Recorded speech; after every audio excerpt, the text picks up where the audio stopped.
大家午安，我秦燕莹，欢迎来到新闻大白话。接下来这一小时国内外大小事，要用您听懂的话说给您听。现在介绍这一小时来宾，首先要介绍是耶鲁政治学博士郭正亮，大家平安。台大哲学系教授苑举正老师，燕莹好，各位观众朋友大家好。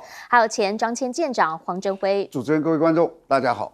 一开始先带你来看到的是呢，当川普告诉我们说，哎呀，90天。大家不要紧张，90天啊，我们先退回来10%就好。没有，现在是2到3个星期重启对等关税。那没有达成协议的这一些，你可能就在这2、3星期之后会得到一个新的答案。原因是因为呢，现在白宫告诉我们已经收到了18份的贸易提案了，同时他强调正在为中国跟他谈判。达成协议来做准备，还说有啊，我们有在谈哦，谈得很愉快。结果今天下午的外交部中方的外交部记者会直接打脸他，这位呢是我们的发言人叫郭家坤，直接讲这些都是假消息，假的，我们并没有就关税问题进行磋商谈判，你更不用讲什么协议，根本就没有的事情。可是呢，昨天李维特怎么讲的？白宫发言人昨天的讲法是说啊，其实中方也跟我们一样啊，他很需要这一份协议啦，他们也不过就是大得多而已。但是问题来了，现在呢，美国的这个前贸易代表他说，你们所谓的大得多这个市场，现在两方的状态是什么？来听听他怎么说。China needs to make a deal with us. We don't have to make a deal with them. There's no difference between China and any other country except they are much larger. My goodness, we have benefited from our imports from China. They've benefited from their trade with us. Why do we give that up? When he says there's no difference between China and the rest, well, he has enormous 145% tariffs on China. Is that how he treats all of us that are outside the border? I think this is a big mistake. 他很明确的讲到了，就是我们其实也从中获益良多啊。那为什么要阻止这样的获益呢？145的关税，其他国家有这么多吗？确实啦，川普自己也讲。高了点啊，高了点，所以现在要开始考虑调降了。这一调到哪里呢？他说有可能会调到50%到65%。好，昨天这个话一讲出来之后，哇，市场信心激励呀。可是有人就开始讲了，这不就是先给你2day，然后呢再给你稍稍抬起来呼一口气，你就觉得好像备受恩宠吗？其实这一波的关税战是不是已经激起了某些人的所谓民族意识？但您来看到的是现在说呢，在大陆这边他们散户是涌入市啊，要干嘛？要扶盘抗美。餐厅里面呢，美国牛现在通通给它搞成澳洲牛。还有的是什么？还有的是在这一些的零售业者的部分也讲绝对不低头。结果呢，现在是美国这边的一些零售龙头纷纷的进到白宫里面了。昨天呢，3大零售商包括了 Walmart、包括 Target 还有 Home Depot， 通通都去跟川普讲话，说小心啊，你这样把这个中国这个关税调得这么高，有可能会攻乱我们的供应链。好，毕竟呢，现在传出 Walmart 全球采购商品60%来自中国 ，Target 也有30%，这一些就是会影响到他们内部的稳定，整个市场的供需价格。而且波音现在也已经证实了，确实中方现在不接收波音的飞机，因为呢，他们有新飞机飞到，结果中国客户告诉他们，因为关税的关系，现在我们不收了。目前至少有3架必须要飞回美国，找其他人来买。所以也传出《华尔街日报》的想法是这样，他说。其实川普他从来都不断的在讲中方啦、习近平啊、好朋友啊，他真的没有想要孤立中国，只是啦内部还是有一些对华的鹰派，所以呢，对于他来说，他的行事风格来说，到底谁会先稍微软一些些，然后或者呢是开启这个敲门砖，目前看起来好像最大的希望仍旧喊停的就是川普，他得自己找到方法。财长贝森特呢，现在其在一个闭门会议当中也提到了，说跟中方的关税战打下去，大家都动美调，也因为这样，所以呢，大家都在想方法如何缓和紧张。这个场合有没有可能可以有一些对话？这是在 IMF 的最新的一个会议，人行的行长叫做潘功胜。目前人已经在华府了。那他有没有可能在这个场合遇到贝森特，可以稍微先会一下，先讲一下？如果有这样的机会的话，也许有可能有一个转圜的空间，又或者是这样的一个小窗口。但是这一些的谈话，克鲁曼告诉你，别上当了。好，原因是因为他说了，先前川普呢节节拉高，然后现在突然之间说，哎呀，这个太高了，我把它往下降。他认为这个其实对于市场来说，反而认为这个是要投降，所以对于美国的处境来说，也许会比他先前拿起关税大刀之前还要来得更糟糕。美国内部确实有民怨，包括了12个州现在群起攻之了，像是伊利诺啊，或者是纽约州啊，或者是免税州奥勒冈，他们全部都站出来说这一些的关税是害惨我们经济，要求法院要立刻停止。而且呢，盖洛普的4月最新民调也告诉美国白宫，50%的美国人开始在抱怨口袋里快没钱了啦，还搞关税。会不会造成另一波的通膨上涨？这个是大家最在意而且最害怕的一件事。所以回头请教一下亮哥，您怎么样来看？现在川普的讲法是2到3个星期里面，他要重启对等关税，那不等于那个90天也没了，10%也没了，这一下是几%不知道。所以大家都让他一个人去玩嘛。我觉得他这个结果就是大家也懒得跟你谈判了，所以你看那个谈的事实上都不太顺。欧洲也没有进展啊，日本也没有进展，那印度只拟出一个议题的框架，基本上对于税率要不要退、调整都没有讨论，都没有，到现在没有一个国家真的有谈到对等关税的税率调整，都没有。你说触及核心？没有，而且也没有触及贸易逆差我如何弥补方案都没有。只有越南说不然我今年进口200亿了，好不好？结果美国的回应是，那我就观察看看。我怎么知道你会做到？那我认为川普不断的在放一些虚无缥缈的消息对，有2个用意啦。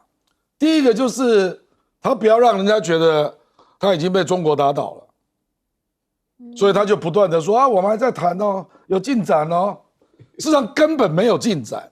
我跟你讲，中国的态度非常清楚。你给我回到4月2号之前的状况。中国的地场真的就是这样。所以你跟他谈说什么？我们有进展，不可能有进展的，因为这个叫做买空卖空嘛。中国大陆不可能让你有买空卖空的空间。你要么就回到4月2号之前那个状态，让我们可以来谈一谈。是的。真的就是这样了，你看，连我们那个都岳老师都已经说，我们对中国大陆的观察就是如此了。因为我们同文同种嘛，我们常常看到他们的一些政策的发言就是这个立场。那川普他也不知道怎么办啊，所以就一直在糊弄啊，说我们还没有输啊，我们有进展啊，那其他国家也有进展欧盟、日本都在谈，即将有结果，这是一种。那另外一种是为了骗金融市场，骗金融市场，那不就套？你想一想，如果中国这么硬，然后广为周知，金融市场不知道跌到哪里去了，是不是吗？所以他就在忽悠嘛，说，其实我这个 idea 不错哦，各国包括中国在内，跟我都有在谈，都有进展啊，所以我们一定会有所获。利多出来了，他就是这样啊，不至少。政治上，他不能够让人家觉得他被击败吧？是那个发言人啊，卡洛琳啊，或者贝森特，只好跟着讲嘛。实际上全部都是假的啦，全部都是假的。我这样一路观察过来，我也观察了3个礼拜了。是我从来没有看过这么会说谎的政府。从4月2号到现在，大部分的讲话都是假的，都是胡说八道啦。然后他现在又说了2、3个礼拜。搞不好对等关税又要开始了，那个暂缓90天又是假的，你这样人家怎么跟你谈啊？是的，那能够治他的真正的就是美国的金融市场啊，因为目前共和党的国会议员也不方便跟他造反了，所以很不幸，受害的就是美国的老百姓，美国一定受害最重嘛，是，那接下来就是各国嘛，各国的受害不一啦，可是会越来越辛苦了，就是这样了。因为美国的金融市场反应最快嘛，所以我认为能够解决这个问题，就是金融市场立刻再跌个20%了，那大概就解决了。他那啦，大概就解决了投资人都不知道晚上怎么睡觉了。来，请教岳老师会怎么看？我接着讲哈，这个里面实际上的情况的话，那个李维特先强调啊，他们这个白宫里面的这是一连串的谎言啊，谎到自己都相信自己讲的是真话啊，就谎到这种程度啊，因为最主要的一个原因啊，就是他们一开始啊以为啊有一个比喻很好了，就是美国人是在打这个梭哈了扑克牌，中国人是在下围棋了。啊，这个说话当中的话呢，先是 bluff 了，先吓唬你一下，然后再bully啊，要欺负你嘛。然后呢，这个中国本身下围棋就是稳扎稳打，一步一步慢慢围起来。现在感觉到，昨天我听到消息啊，就是这个股市大涨以后啊，听到那个川普好像认怂了以后啊，我唯一难过的是发生太快了，我希望围得更紧一点，要把美国这一次的整个的压到水里面去。啊，结果后来他还好了，这个人的话呢，胡里八嘟的，他又傻又笨啊，又坏，所以说呢，在这种情况下的话呢，他自己现在开始讲啦啊，50-60，大陆怎么可能接受这个50-60？你要知道，大陆跟美国做生意能够有10%的利润都不错了，怎么还50-60不乱加？你根本讲是没有用的，是这样讲这种话。我刚刚之所以听亮哥在讲，我忍不住讲，因为我们太了解了，因为我们的文化当中啊，你跟我做生意，你只要骗我一次，我绝对不会放过你。大陆现在对美国就这个态度，郭家坤里面讲的所有人大家平常要是看大陆，大家平常看大陆的新媒体就会了解到，目前为止啊，就是说是这个克鲁麦刚刚讲，上一次讲到就是说，川普拿了个刀挥一挥，人家是准备了一大堆的机关枪，准备对你扫射。BBC 讲的非常强调，讲说这一场贸易战当中的话呢，就是大陆有5个原因，他一定会获胜。第一个就是制度，他没有这个改选的压力。啊，那到了明年2016年的11月份，他有其中选举，所以川普搞不了。然后第二个的话呢，就是他很有经验，他知道该怎么应付，因为他是被整的最久了8年下来的话，原来态度非常好。然后第三个是大陆投资未来的科技，这个科技大爆发了，就心里要了解，在这个大爆发，我现在讲都是工具箱里面的应付这个。然后第4个的话呢，就是川普本身呢。对于股票，对于股汇债3市的下降，殖利率的上升，他自己会怕的。为什么？因为他底下的金主所有的人，包含他自己，都是爱钱如命的人呢、他自己会了解到。就刚刚燕莹都讲了说，哎呀，不能够再跌了，因为这个发生的影响对于所有的人生的荷包都影响很深。最后一个才是稀土。啊，现在的话呢，整个发展的过程，在 BBC 讲的这里面的情况之下的话，大家要了解一件事情，就是说，我始终觉得说，中美之间的贸易战是一个文化上的较量。这个文化上的话呢，一个用吓唬人的，另外一个用深层的慢慢击底，厚积薄发，然后最重要的是一步一步把你坐困愁城，要把你围到死为止。就是说，现在发生的里面最重要的因素啊，我觉得大陆上上下一心啊，士气高昂。因为大家都感觉到我讲这个道理啊，因为在属于这个文化圈的人都听得懂。你现在讲的这种讲说，我跟他关系好啊什么的，我记得亮哥说一句话：国际关系没有人讲谁跟谁的关系好的，讲这种话就是关系不好啊。那他整天跟普丁讲，因为我就不好意思讲啊。那个川普本身今天骂谁呢？骂那个泽连斯基啊，不放弃克里米亚啊。这种事情他都做得出来。然后那个李维特讲的就是说，大家可以单独谈，因为美国现在谈的这个贸易战的关税，它其实是应用了这个博弈论里面的这个就是叫做那个好像那个罪犯的那个，就是好像是这个罪犯的本身来讲，单独谈的话呢，你就是这个叫做囚犯困境啊。啊，你单独一个一个谈的话呢，就弄的条件，因为你资讯不发达，所以你就会接受美国比较苛的条件。但是因为中国一出来，让所有的真相都透明了，所以大家都发觉美国好忽悠啊，连越南、柬埔寨都敢忽悠他，对不对？245%的针管跟注射器，你美国到了下个月的1月就没有这些东西了，那是玩命的事情啊！这个在这种情况下来讲，我真的希望川普稍微再强烈一点。再勇敢一点啊，再拼一下，那真的就完蛋了，美国大概就完蛋了。啊，其实呢，他现在讲说，确实啦，145太高了哈，因为呢，现在《华尔街日报》传出他考虑降到50%或65%，但其实呢，在业界上面，大家的讲法是，你只要超过50%，那基本上就是已经无差别攻击了，就也没有什么好说的了。所以，请教一下舰长，您会怎么样来看？首先，你看他说，我把你拉到这么高，然后我说现在我可以降到50%，大家觉得哦，还好还好。其实错了，这个50%是一个不得了的高，这是第一个。第二个，我刚听到亮哥有讲说，这个从4月份开始，这个4月2号，这个美国政府都在胡说八道。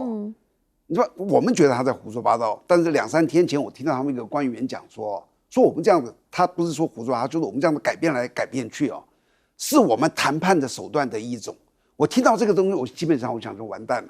如果说我今天讲谎话完毕之后，我昨天这样讲，我今天这样讲，我今天说对不起，可能我认识错，那这种人大概还有救。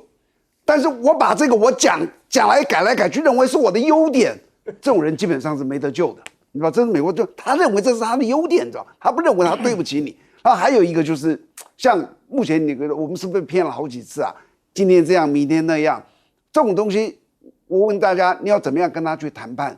谈判一定要有2个条件，你才跟他谈。第一个是他讲话是可信的，就是我知道你这样讲，我今天跟你讨论了半天，结果就是这样走，这是一个可信的。第二个，你一定要有授权嘛，就是你来谈的人，你不可能每一个都是川普去谈，那每一个人来谈的人就是川普授权我今天跟你谈定了，我回去跟川普报告就是这个样子，结果所有的你就会发现很多回去报告根本都不照他这样去讲，所以就变成这样，我一次被你骗，那对不起是我经验不足，好不好？我第2次还被你骗，我可以说是你坏，你怎么老在骗人？我第3次还被你骗，我告诉你只有一个可能，就是我笨。你怎么老在被人家被骗呢？然后川普到今天为止他有没有成就一件事情？那个最简单的，而且是叫做立竿见影的24小时要化解俄乌冲突的，你就算说真的实际有些困难拖一点吧，现在已经变成要甩耙子了，所以我们不管了。你知道这个是最简单的一件，我为什么简单？你知道，第一个，这只有2个国家的2个领导人，一个泽连斯基，一个那个普丁，就这2个人吧。第二个，这2个人有一个共同的目标他们都希望停战，谁不希望停战？谁不希望和平？都希望。就这2个人，他们也有共同的目标，就是你去协调的人去怎么样去跟他们协调而已，结果也是失败的。这证明什么？美国第一，你的实力已经不够了，人家已经不再尊重你。第二个就是你的立场，人家都会觉得你根本就是偏颇。现在泽连斯基说他偏颇俄罗斯，俄罗斯肯定觉得你们美国一直在偏颇这个乌克兰呐。然后你再看看他最近的有一个民调，你知道，因为现在所有的总统新上任都有一个蜜月期，这个蜜月期大概就3个月。拜登当年上了3个月之后的大概是53到57%，53%、57%，还算中等。川普呢，最近呢，美国所有的民调公司发布的，所有的不管哪里的，他发布的都是从他原来上任的50掉到了40%，大概都减了10%。有史以来在蜜月期下落最快的，而且目前是最低的。除了这个之外，13个州居然在控告他。那当然，这13个州控告他，这中间有3个是当初支持他的所以我现在可以用这么一个句话来形容川普，叫做内忧外患，而且一事无成。那未来看起来也没有什么前景可言。好，其实呢，美国他现在也没有完全的，就是说，我认输，不可能嘛，美国人怎么会认输呢？来，美国现在呢还要告诉你，你这些都是不好的行为。他们现在列了10大损害环境、不公平贸易，这里面包括了中国、欧盟，通通都被点名。讲中国是说你的远洋渔船让人家这个非法作业，影响到人家安全。那欧盟的话就说你的龙虾关税等等等，而这一些呢，就是可能下一波的目标跟方向。那现在大陆呢？大陆现在当然就是你要跟我作对，你也跟其他人作对，那没关系，那我们就来简一策略，有可能单方面的解除对欧盟的制裁。有人说这个叫做北京的魅力攻势，缓和欧中之间的关系。欧洲议会的这个议长也已经有跟中方大使多次会面了，所以呢，他们也说谈判确实进入到最后阶段。那如果是这样的话，会不会真的最后整个市场是减掉美国呢？像是宾士他们的董事长就直接讲了，说我们电动车先前不是关税来关税去谈不拢吗？现在希望能够达成一个比较公平的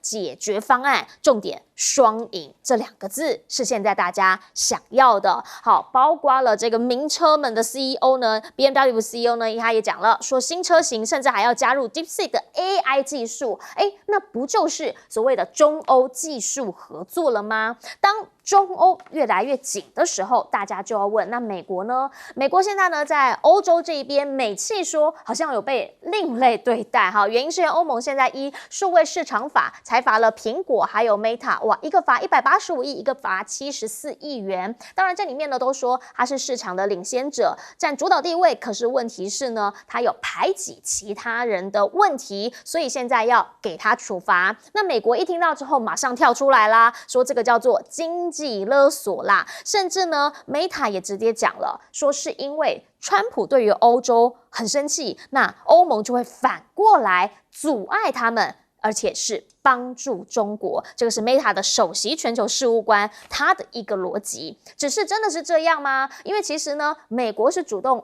发动这个关税战的那一方嘛，像是加拿大现在他们的巧克力企业已经要改从欧洲入货了啦，最主要原因就是因为这个加拿大跟美国之间的关税现在看起来不会停嘛。他们新的这一位总理卡尼呢也直接讲了，川普就是咄咄逼人，想要打垮我们，还想要控制我们，所以我们绝对不会让。而中方的驻加拿大大使呢，则在这个时候赶紧提出一个建立伙伴关系，来联合阻挠美国霸凌，这样子让中加之间有更多连结的一个说法。多国领导人呢，其实也开始都要中方访问，关键字就是合作双赢。大家希望面对川普的挑战有积极的态度。像是呢，中东这一边，中方呢现在也开始跟他们购买 LPG 了，就是呢来取代美国的产品。那这个部分呢，其实就是怎么要把那一些有可能，比如说美国的油气啊，对我们美国这么坏，我们为什么要买它的产品？我们通通转到其他地方。好，那川普呢？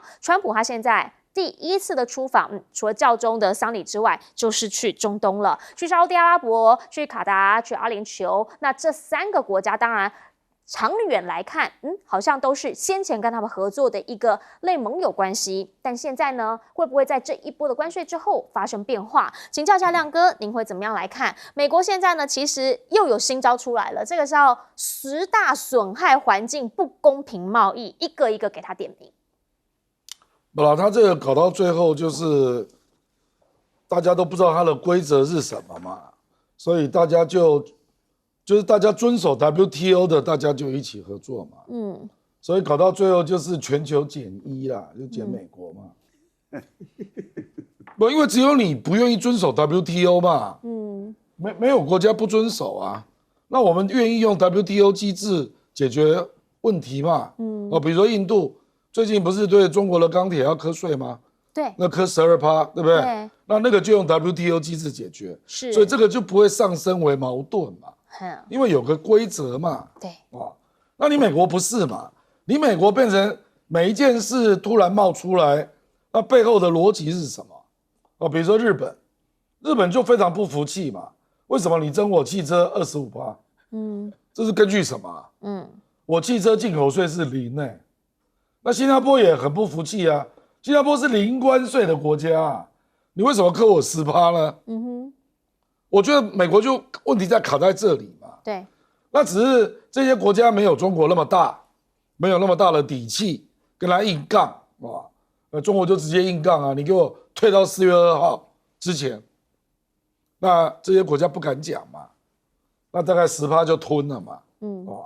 那日本现在25%对他的汽车这影响非常大，很伤这个大概影响 GDP 至少会影响到0.2到0.3。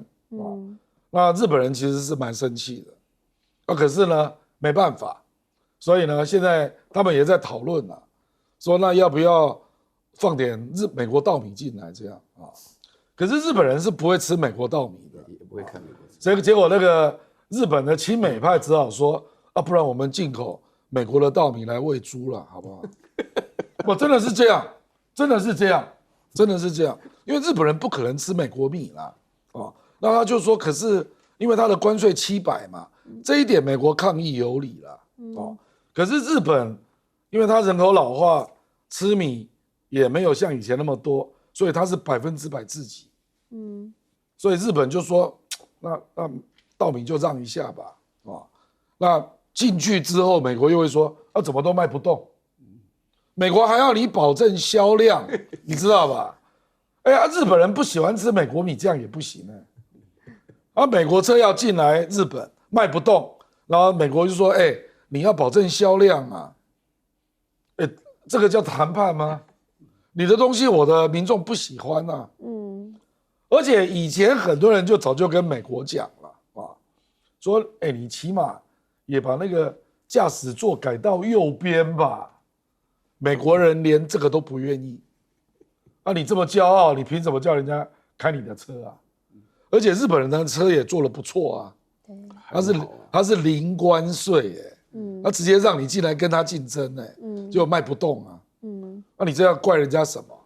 所以我跟你讲啊，我觉得很多事情你看那个日本的例子，日本就是对美国还是有点这个是受到压力，还愿意跟你谈的。有些国家根本就懒得跟你谈的啦，你出招我就出招啊。加拿大不就这样？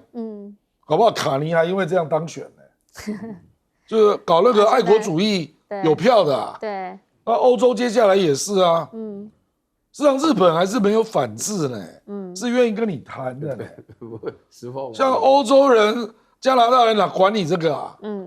对不对？那中国大陆就从头杀到尾了嘛。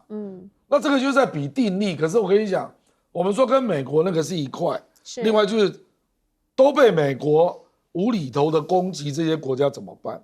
对，他们当然会相濡以沫嘛。因为他们有一个共同基础叫 WTO。这其实跟亲不亲中无关啊。这个是在守护国际的规则。那中国大陆就跟欧洲啊很多国家就一致了嘛。那结果那个 Meta， 你美国那个在抱怨说你们这样会帮了中国，不是的，是在帮 WTO， 因为你不讲道理嘛。所以人家就去跟遵守 WTO 的国家来往嘛。其实越来越多这种 case 会越来越多了。那美国的大企业就会那边觉得失落，都没有人要理他，因为你这个国家就不遵守 WTO， 人家怎么跟你打交道啊？对不对？其实呢，像我们刚刚这边讲的这个欧盟依数位市场法，苹果是什么原因？苹果是因为你的 App 里面你一定要加入你的系统啊，不然的话你就没有办法购买，它会有一些限制嘛。Meta 是什么原因？是因为你一定要把你的资料给他，他要对你做行销嘛。那这些呢，欧盟就讲说这个就违反我的法令，所以我跟他罚钱，但就让美方觉得说这个叫做经济勒索。来请教一下岳老师。我今天看到美国贸易代表署以损害环境的理由。我以为我眼睛看错了，谁都知道这个全世界2次退出巴黎协定，拿地球的环境开玩笑的，就是川普啊！那居然还好意思讲损害环境，然后这一下子，我跟你讲啊，这个是我现在突然了解，为什么中国一定要站在理智上。不单单是把这个贸易的问题告到 WTO， 也把整个的话来破坏国际合作的关系告到联合国安理会，有190多国要开会。我现在发觉你做事情的出发点就是说，首先我必须要告诉大家一个观念，国际政治哲学里面讲的就是现实主义。没有一个人会把鸡蛋全部放在一个篮子里，所以你要指望谁跟谁变得特别好是不可能。但是美国这样子恶搞的结果，让大家发觉，如果你不靠国际公理，你根本无法生存。因为刚刚舰长也讲得非常清楚，你美国整天说谎，你都不知道该听谁的。那个整个国际的贸易的上层结构是契约关系，契约关系的上层结构是讲话算话，履行你的契约，这样大家才能够做生意。如果说讲话乱讲，开口闭口就是乱扯的话，那这样的话就没有国际贸易。所以我说，不但是在联合国里面减一，在 WTO 里面减一，美国自己陷入一个孤立的情况，而且美国自己的内部会发生3种层次的大分裂。第一个，川普的内阁就会已经进行了大分裂啊，直接就是几乎要干架了这种情况。那么第二个情况就是共和党跟民主党，民主党看到机会牌太多，来不及发牌呀，机会太多。另外的话呢，美国老百姓原来就是支持川普的人，跟现在还是很支持的，以及大家从头到尾就很讨厌他的人，也构成了大分裂。那在这种情况之下，大家知道川普现在做了什么事？川普有2件事情，对外的话，俄乌冲突，大家都觉得非常诡异啊，就是把这个乌克兰搞得好像，就是我有的时候想到那个太空人回来以后，他上太空之前去了8天，是那个侵略者是普丁，回来变成侵略者是泽连斯基，这个非常奇怪。然后在对内的时候，川普的炮开到哈佛去了，真的是我都搞不懂。因为我就碰到一个我们同事，他是哈佛毕业的。我跟他讲说，你们学校被川普讲的罚这个钱有没有影响？他说没有钱是影响，但是他完全不能够了解，哈佛是美国，现在对我隔壁坐的是耶鲁的，他们毕生的荣誉啊，现在居然说搞就搞。耶鲁是下一波，对，那就更惨了，那就更惨了，对不对？我也是读欧洲的名校，现在欧洲的目前的情况，他们没有选择，在这种情况下，对中国来讲，大家要记住。2020年的时候有中欧投资协定，经过7年的协议，终于签约了。那现在的欧洲本身来讲的话呢，里面最大的问题就是中国的新能源车能不能卖到欧盟。所以在这种情况下，要让欧洲人证明中国的新能源车非常好。今天得出来消息了，对不对？就是欧洲议会为什么要欧洲议会来谈？因为大陆不跟那个冯德莱恩谈啊。对不对？所以要让他来表现一下。那在这种情况之下，欧洲的话呢，他们的整个新车子啊，什么新能源车能够在中国销售，这完全是美国促成的，美国一手促成的，对不对？美国自己在国内搞掉自己的王牌，在国际上的话呢，又没办法履行自己的承诺。我必须坦白讲啊，100天下来的话，川普是一事无成，而且每件事情都做得非常好笑。我现在上这个政论节目，完全是拿着这种综艺节目的心情来上啊，就感觉上每件事情都非常好笑。好，从头到尾的话呢，在大家产生的一种感觉就是说，发觉美国这不但是乱搞，就美国是搬石头打自己的脚，打完了以后还要说自己没砸，没砸就继续砸。哇塞，这个没办法理解。那现在在这种情况之下的话，美国是得罪了多少国啊？最近的国家。几乎我们都分不出来的加拿大人，现在恨美国恨得一塌糊涂啊！卖国旗啊，说的话加货柜上面卖的东西都不能买美国东西。现在在加拿大的话呢，唯一政治不正确就是喜欢美国。所以这个 Mark Carney 的话呢，他讲说提前选举啊，就这种情况。好，来请教一下舰长。首先我要讲一下那个叫做欧洲的数位市场法罚金的这个东西。我今天一看，哇，罚这么多钱，我就立刻上去查了一下，我才发觉这是小儿科啊。这个 Google 曾经被同样的一个法律罚过，一个在2017年的时候罚了24.2亿，2018年的时候罚了43.4亿，远远在今年这个数字什么5亿啊、2亿之上。那个只要这么大的公司被罚，它基本上就是你不公平、你垄断什么什么的等等，然后他们都可以去打官司。在欧洲打官司之后呢，但是通常这种只要他对你欧盟对你提起的这种罚则之后，绝大部分去打官司的都输掉了，然后输掉完毕怎么办？乖乖的缴钱。所以 Google 这2笔钱全都缴清了。那你想想看，这是现在这个5亿、2亿什么的，当然你可以说正好在这个时候，是不是因为关税这样子来？其实它不是，它就是希望这个数位的管制法能够公平，因为美国实在在这里面是独大的，这是一个。第二个，你会发现全世界现在从2战以来，美国是这个世界稳定的基石哦。美国在我年轻的时候是多么伟大的一个国家！我在美国留学的时候，我觉得它太伟大了，真的是一个很伟大的国家。那美国一直在稳定这个世界，然后他也愿意去付出一些，好比说关税啦，去扶植一些落后的地区。那直到川普突然觉得我不想再去负担这个事情了，他想当老大，但是老大有一些责任的，你知道，你要照顾这些底下的小老弟的。川普不想当，那。如果现在美国现在摆得这么明显，我不想再去好好的跟这个世界来这样的公平的往来，你是任何一个国家，你一定要去想，那我怎么办呢？那你去看看，当然就是美国的市场现在可能将来是很多变数了。这个市场不是关税多少，那个变数是最讨厌的。那除了美国以外，第2大市场是谁？就是中国大陆。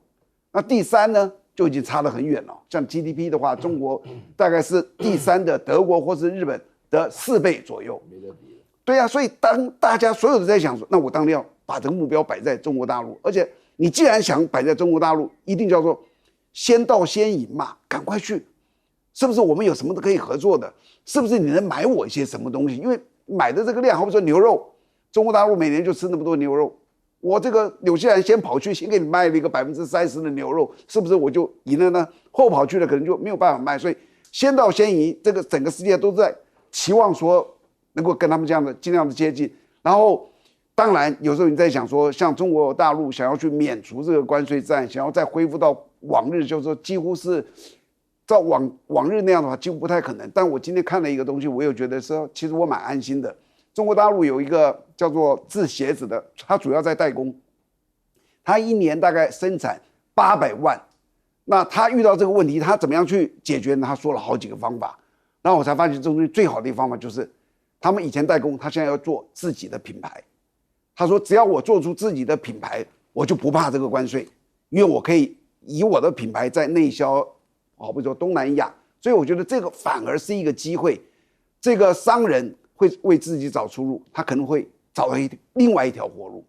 好，其实呢，现在大家都在讲说商人，商人现在其实是这个嗅觉化最敏感的，原因是一招这个命令就有可能上，有可能下。现在川普给你一个明灯啦，告诉你怎么样能够见到他，叫做买川普币。来，现在川普币呢，随着他一直在讲他要弄加密货币嘛，结果暴涨了超过50%，而且你看看他还要设宴招待持币最多的220人，只有220人哦。这里面呢，前220人可以跟他一起呢来共进私人晚餐，前25人还可以去他的私人接待会获得独家的白宫导览哦，这个都是跟川普第一亲这个面对面的接触。好，另一个部分的是什么？这上面呢有他的头像，当然因为他叫川普币嘛。比如说川普发的金卡，美国第一张的金卡签证，当时上面什么也有他的头像在那边，有没有？他那个时候拿出来说，一张呢1.6亿元就可以获得永久居留权，这一些呢就是川普他喜欢的东西。所以现在你要投其所好，才有办法跟他聊天。果然最了解他的还是普丁。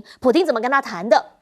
普丁说：“你有没有看到这栋楼很漂亮？有没有？哎呀，我们一起来盖这一栋150层的摩天大楼，就叫它川普大楼哈 ，Trump Building。这个叫川普大厦莫斯科计划，要改善跟华盛顿的关系的话呢，我们一起来盖大楼150层。你要真盖好，也不知道川普那个时候还是不是总统啦。但不管怎么说，川普已经讲了要帮我盖个大楼，我很开心哈。哪一天要剪彩的时候告诉我，我会去出席。投其所好，大家就在问，是不是因为这样两边才有办法对上，才有话能说。毕竟现在呢，白宫的讲法在俄乌和谈这一块，让乌克兰认为你还是美国嘛？你怎么好像都站在俄罗斯那一边？譬如他要泽伦斯基让出克里米亚，泽伦斯基当然不要啊，这不就变卖国贼吗？结果川普在骂他说，都是你在煽动才会让战争无法结束，还说了，如果你不结束，你不接受这个和平协议的话，你们最后会失去整个国家，那都是你的问题，弄厉害耶。其实川普的这个讲法呢，就让大家问，是不是真的要跟他交手，真的要让他能够听得进去，你就必须要站在他那一边，讲他喜欢的话。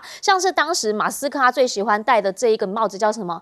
川普每一件事情都是对的，有没有？他还印在那上面去跟他开会。结果现在呢，看起来他好像没有在那个小圈圈里面了吗？打一个问号，因为他传出了跟美国的财长贝森特两个人在吵架，甚至呢还说了这两个都是大富豪，上演了摔跤秀，吵到里面当时去这个拜访的意大利总理都有听到他们在吵架。那针对这件事情，有人去问白宫，白宫没有否认，白宫的讲法是说，川普团队都是对国家议题充满热情的人，所以他们讨论可能会很热烈是用这样子的讲法来讲这么一件事情。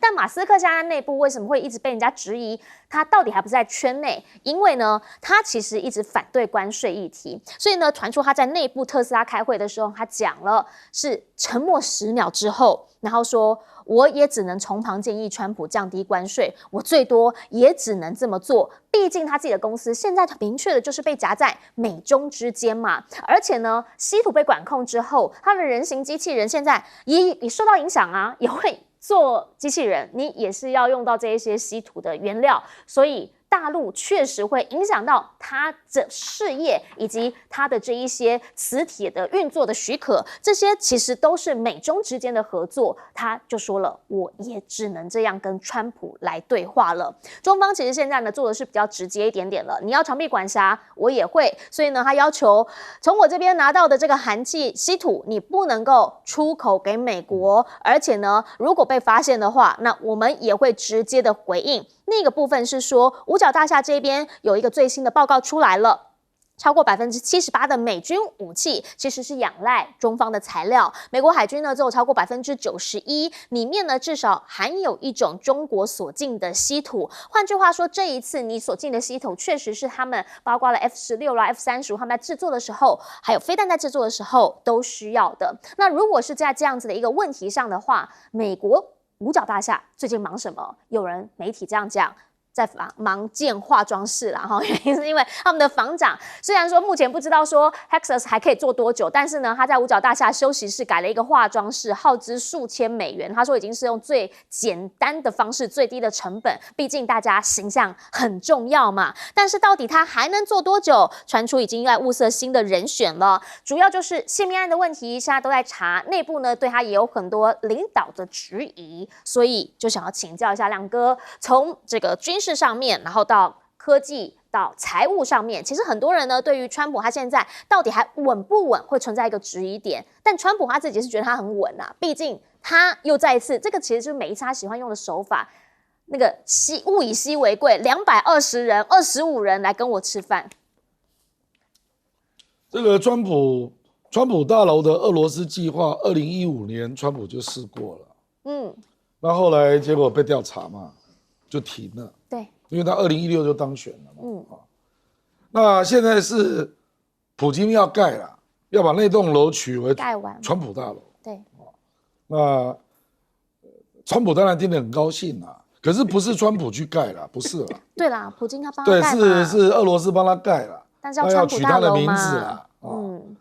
我觉得我现在给我感觉了，白宫的政治啊，实在是一点那个新闻的管控都没有了，所以各种管道都在放话，所以哪一个是真的你都不知道了。比如说，你说国防部长海格塞斯，那上次就是他又把那个新闻外泄到他跟他老婆的一个小群组嘛，还有他的亲密友人啊，对对对，之类的然后就说哎，这个家伙是不是要下台啊？那川普就说他做得很好啊，结果川普说他做得很好。现在消息又出来了，说在找人，对，就是常常有这种事，你知道吧？这个一定是这个政府的管理已经相当乱了，才会有这种状况啊。所以，比如说马斯克也是啊，实际上我最近看了一些资料啊，我才知道马斯克其实政府效率部做得非常糟糕，他大概所有的数据都要把它减个0啊。你就知道他夸大了什么程度。纽约时报直接一个一个跟他对啊，就发现都是吹牛啦。比如说他减了多少钱啊？对对对，那事实上是减了2000万，然后他就说成2亿这样，非常多的状况是结果他的政府效率部最近就有好几个人要辞职嘛。然后为什么他很难做事？是。因为他如果要成为正式的主管，是，那要符合联邦政府的用人的方法，那有法律规定的，他不愿意嘛，那不愿意就只能当顾问，是，那你只有当顾问，我贝森特为什么要听你的？财政部长那上次2个人就因为那个国税局的人事案就吵起来了，那听说2个人3字经出啊都出来了，结果刚好门洛尼就坐在旁边所以门洛尼就好几个镜头嘛，我以为是门洛尼对川普的镜头，我现在才知道不是，原来是听到2个男人在吵架，而且听说2个人很幼稚啦，互骂3字经，然后你骂我3字经，我就说大声一点啊，大声一点啊，然后又用胸肌2个人互撞，用胸肌在那边互撞，这样。难以想象啊，很难想象哦，难以想象美国白宫里面的一个场景，他的这个等于第一顾问，然后跟他的财政部长2个就这样吵起来了。到底美国现在发生了什么事情？我们先进广告，等等回来说。真的是吗？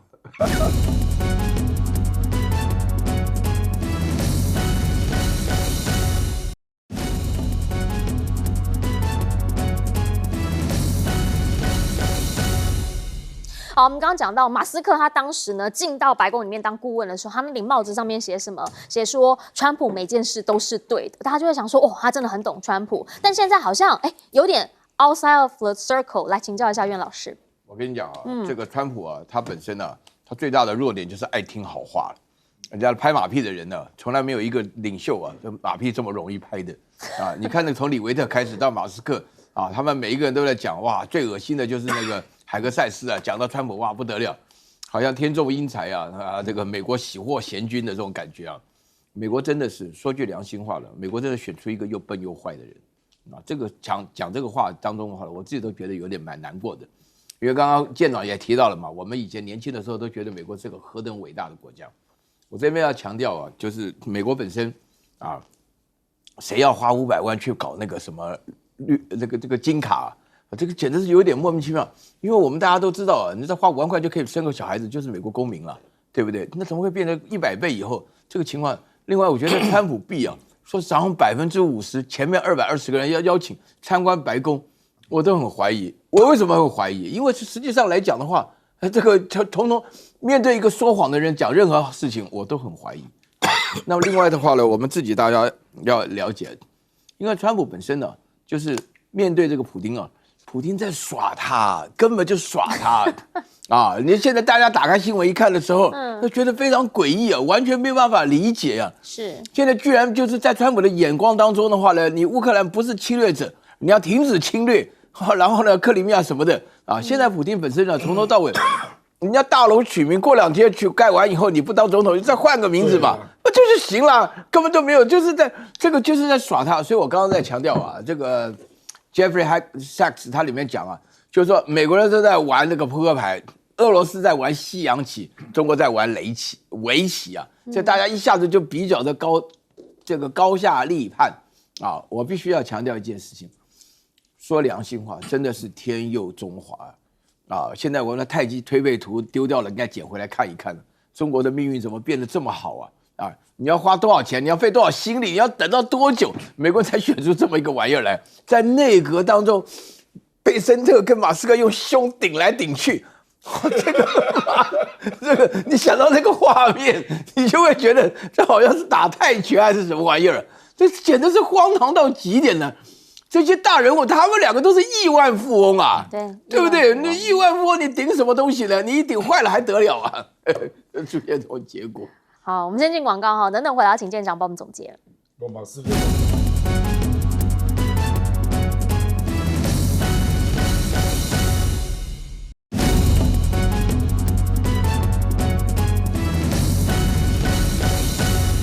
节目最后请舰长帮我们总结。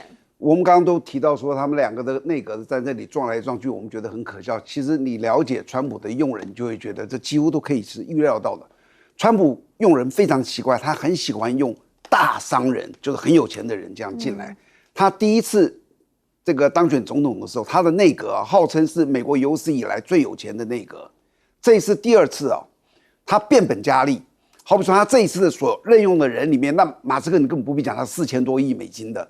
超过10亿的他的阁员我不是说他在从政很久超过10亿，他根本就是一个商人这样子跳进来的。我说给你听有哪些人第一个就是他的教育部长、商务部长、NASA 的行政主管、财政部长、国防部长，还有2位总统的顾问，通通是超过10亿的。